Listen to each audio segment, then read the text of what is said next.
કોઈ પણ ચાટ બનાવીએ તો આંબલી અને ગોળની ચટણી વગર તો અધૂરી જ છે. તો ચાલો આ ટેસ્ટી આંબલી ગોળની ચટણી આજે ઘરે બનાવીએ.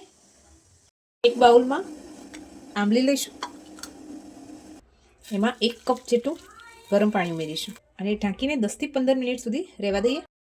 એક પેનમાં આપણે 1 મોટી ચમચી જેટલી વરિયાળી લઈશું, 1 ચમચી જેટલું જીરું લઈશું, 5 થી 6 મરી લઈશું. આને આપણે નોર્મલ ગેસની ફ્લેમ ઉપર રોસ્ટ કરીશું. થોડું આને ડ્રાય રોસ્ટ કરવાનું છે. ગેસની ફ્લેમને એકદમ લો રાખીશું.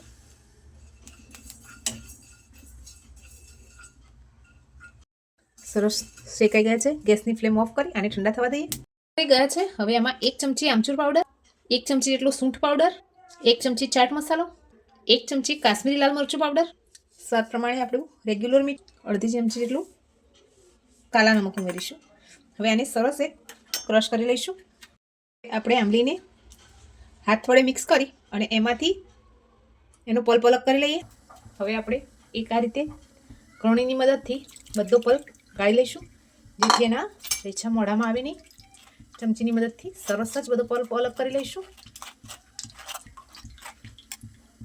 આંબલીનો પલ્પ ઉકળવા લાગે એટલે આપણે એમાં 1 બાઉલ ગોળ ઉમેરી દઈશું. 2 થી 3 ચમચી જેટલી ખાંડ ઉમેરી દઈશું. તમે આને એકલા ગોળમાં પણ બનાવી શકો છો. મસાલો ક્રશ કરીને રાખેલો એ પણ ઉમેરી દઈશું. આપણે આ ગોળ સરસ ઓગળી જાય અને એકદમ ચટણી સરસ થીકનેસ આવી જાય પછી ગેસની ફ્લેમને ઓફ કરી દઈશું. ચટણી આપણી સરસ તૈયાર થઈ ગઈ છે. હવે ગેસની ફ્લેમ ઓફ કરી લઈએ. આપણી ચટણી બનીને તૈયાર થઈ ગઈ છે. હવે આપણે એમાં મગજતરીના બીજ ઉમેરી દઈશું. તો તૈયાર છે આપણી એકદમ ટેસ્ટી આંબલી ગોળની ચટણી. તમને આ રેસીપી કેવી લાગી કમેન્ટ કરવાનું ભૂલતા નહીં. લાઇક, શેર અને સબસ્ક્રાઈબ પણ કરી દેજો. Thank you.